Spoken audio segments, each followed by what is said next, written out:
Iran के सबसे क्रूर नरसंहार के मास्टरमाइंड ने घातक गलती की, जिसकी कीमत उसे जान देकर चुकानी पड़ी। पहली हवाई हमलों की लहर से बचने के बाद ईरान के पर्दे के पीछे के नेता ने खुद को अजेय समझते हुए एक सार्वजनिक प्रचार रैली के लिए छुपने की जगह से बाहर कदम रखा, लेकिन उसने एक बहुत बड़ी गलती कर दी। असली गलती रैली के बाद उसके किए गए काम थे, शामिल होना नहीं। और यही वो गलती है जिसका पछतावा उसे अभी नर्क में हो रहा है। सुनिए। आधिकारिक अली लाराजानी अब नहीं है। इजराइल के रक्षा मंत्री ने बताया कि वो रात की स्ट्राइक में मारे गए। पिछले 1.5 हफ्ते में इसे शायद सबसे महत्वपूर्ण स्ट्राइक कहा जा सकता है, क्योंकि इजरायली और अमेरिकी ईरान की सरकार की संरचना को निशाना बना रहे हैं। लाराजानी को ईरान के पूर्व सर्वोच्च नेता की हत्या के बाद और अगले सर्वोच्च नेता चुने गए मुस्तफा खामेनाई को लेकर उठे अनिश्चित सवालों के बीच व्यापक रूप से वास्तविक नेता माना जाता था। लाराजानी ईरान की सर्वोच्च राष्ट्रीय सुरक्षा परिषद के सचिव के रूप में सेवा दे रहे थे। मैं रिपोर्ट कर सकता हूं कि रात में इजराइल ने ईरान की बसीज बल के शीर्ष कमांडर को मार डाला, जो IRGC का हिस्सा है। गोलम रेजा सोलेमानी इस साल की शुरुआत में ईरान में प्रदर्शनकारियों पर कार्रवाई के लिए जिम्मेदार थे। एक अधिकारी ने आज सुबह बताया कि दर्जन भर से ज्यादा। अब मैं दिखाऊंगा कि अमेरिकी और इजरायली खुफिया एजेंसियों ने उन्हें कैसे ढूंढकर खत्म किया। उससे पहले मैं दिखाना चाहता हूं कि ईरानी लोग जनवरी के नरसंहार के जिम्मेदार 2 लोगों की हत्या पर कैसे प्रतिक्रिया दे रहे हैं। सुनिए।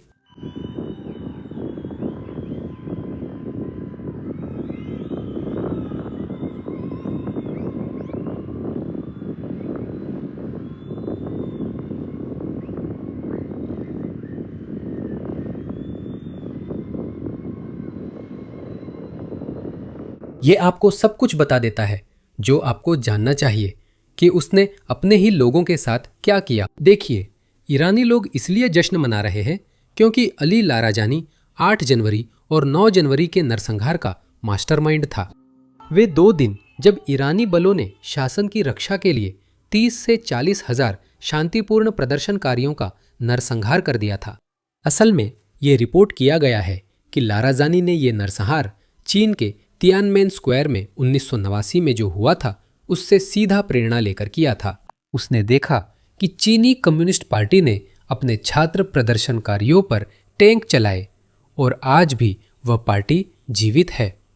उसका सबक सीधा था। सत्ता में बने रहने के लिए उसे बेरहम बनना पड़ा। उसने यही किया और सफल हुआ। क्या हुआ? ठीक जब ऐसा लग रहा था कि प्रदर्शन अब लौटने की सीमा पार कर चुके हैं, ईरान के सर्वोच्च नेता, पूर्व सर्वोच्च नेता अली खामेनेई ने लाराजानी को क्रांति को संभालने के लिए जबरदस्त ताकत दे दी। जब उसने प्रदर्शनकारियों को संभाला तो वह ईरान का असली नेता बन गया, क्योंकि अली खामेनेई 80 साल से ज्यादा उम्र के थे और उनके पास इस क्रांति में शासन की रक्षा करने की ताकत नहीं थी। इसी वजह से लाराजानी वास्तविक नेता बन गया। युद्ध शुरू होते ही अली खामेनेई की हत्या हुई और ईरान ने लाराजानी सहित 3 लोगों की युद्ध परिषद बनाई। सिद्धांत रूप में यह युद्ध परिषद देश चला रही है, क्योंकि जो हमने सुना है उसके अनुसार वर्तमान सर्वोच्च नेता कोमा में है, लेकिन असलियत में लाराजानी के पास देश में किसी भी और व्यक्ति से ज्यादा ताकत है, तो वही असल में देश चला रहा है। ये जगह जोखिम भरी है, खासकर जब आप दुनिया की सबसे बड़ी सेना से लड़ रहे हों।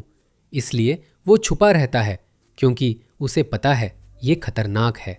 असल में वो इतना ज्यादा शक्की है कि जब भी वो ईरानी सरकारी मीडिया को प्रचार के लिए इंटरव्यू देता है तो वह बहुत सावधानी रखता है कि उसकी लोकेशन का पता न चले। असल में उसके हाल ही में दिए गए एक इंटरव्यू पर नजर डालिए।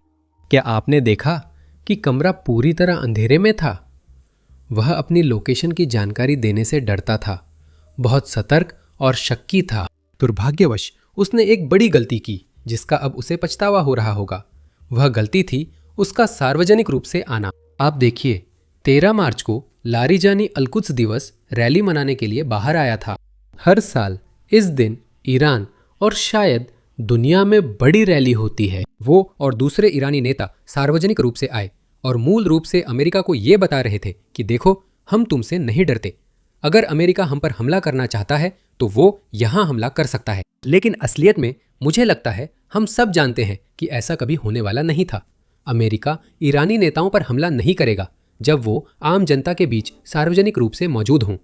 और पता है क्या, यहाँ तक कि ईरानी नेताओं को भी यह पता था और ठीक इसीलिए वे बाहर आए। साथ ही मैं एक और बात कहना चाहता हूँ, अगर अमेरिका वाकई इतना बुरा होता जितना ईरान बताता है तो वो भीड़ में मौजूद ईरानी नेताओं पर हमला करता, लेकिन उसने ऐसा नहीं किया, क्योंकि चाहे ईरान कुछ भी कहे और चाहे मीडिया में कुछ लोग कुछ भी दावा करे, अमेरिकी सेना असल में आम नागरिकों की मौत से बचने की पूरी कोशिश करती है। फिर भी ईरानी नेताओं को पता था कि यह उनके लिए बड़ी प्रचार जीत होगी, इसलिए वे बाहर आए।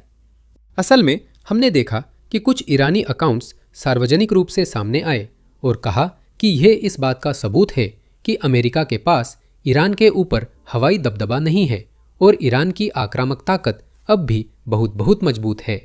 दुर्भाग्यवश मुझे लगता है कि इस अकाउंट ने जल्दबाजी कर दी।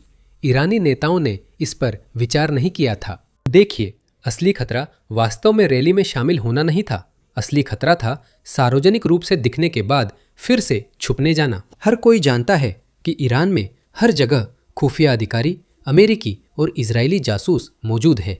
वे ठीक से पता लगा सकते हैं कि ये नेता वापस कहाँ छुपने जा रहे हैं। यही असली गलती थी। सार्वजनिक रूप से सामने आकर उन्होंने खुफिया एजेंसियों को एक शुरुआती बिंदु दे दिया और उसी शुरुआती बिंदु से उनकी गतिविधियों पर नज़र रखी गई जब तक वे वापस छुपने नहीं चले गए। और फिर सबसे सही समय पर हमला किया गया। अली लारिजानी अब नहीं रहे और उनके साथ साथ शासन के कुछ अन्य महत्वपूर्ण लोग भी नहीं रहे।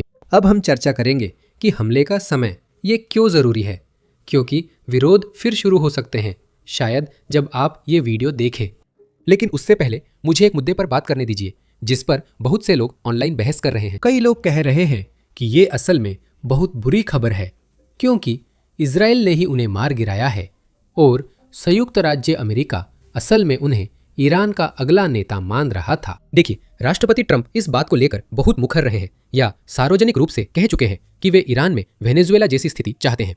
मतलब हम ऐसा कोई चाहते हैं जो शासन में हो लेकिन थोड़ा उदार हो, आप जानते हैं, जो इतना कट्टरपंथी ना हो। हम चाहते हैं कि वह व्यक्ति शासन संभाले, अमेरिका ईरान संबंध सुधारे और ईरान को अमेरिकी नजरिए से सही रास्ते पर लाए। ठीक है, मुझे नहीं लगता कि लारिजानी को अमेरिका सच में विचार कर रहा था। देखिए, अमेरिकी विदेश विभाग ने अल कुद्स रैली वाले दिन वांटेड पोस्टर जारी किया था। ईरानी नेताओं की जानकारी पर $10 मिलियन इनाम है। इसमें सर्वोच्च नेता, शीर्ष कमांडर और दूसरी पंक्ति में बाईं ओर से दूसरे अली लारिजानी हैं। अगर अमेरिका वास्तव में उन्हें भविष्य के संभावित साझेदार के रूप में बचा रहा होता तो वे उनके सिर पर इनाम की राशि सक्रिय रूप से नहीं लगाते।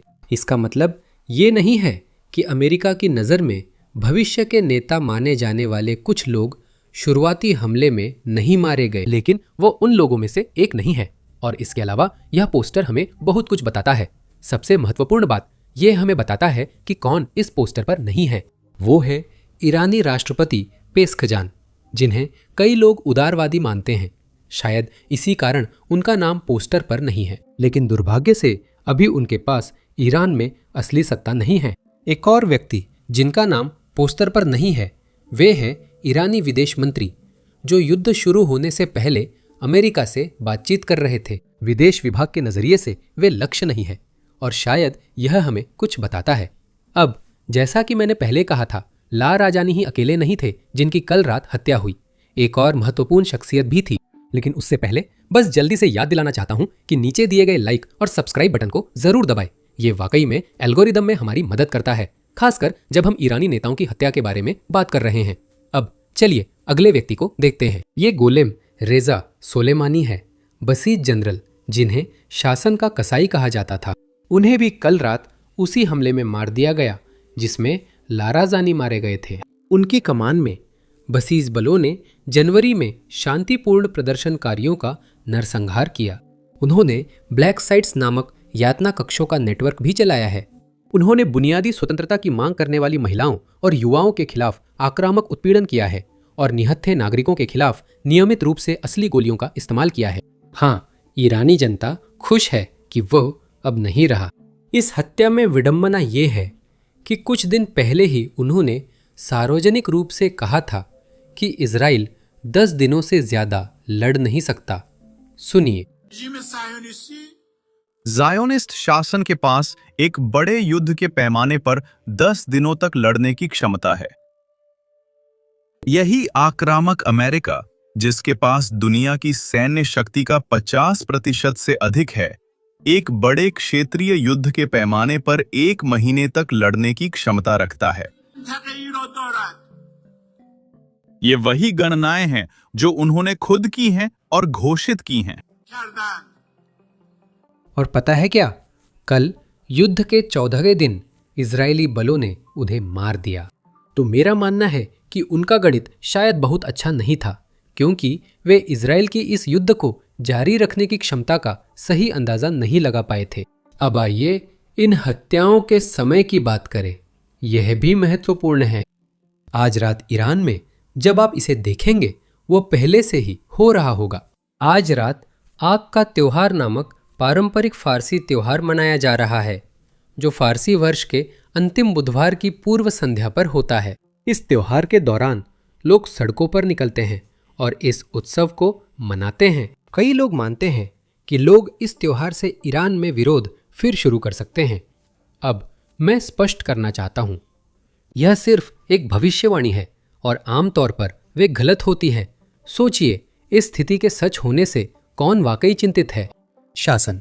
ऐसा इसलिए है क्योंकि ईरानी अधिकारी लोगों से कह रहे हैं कि बाहर मत आओ और आग का त्योहार मत मनाओ, क्योंकि देश युद्ध की स्थिति में है।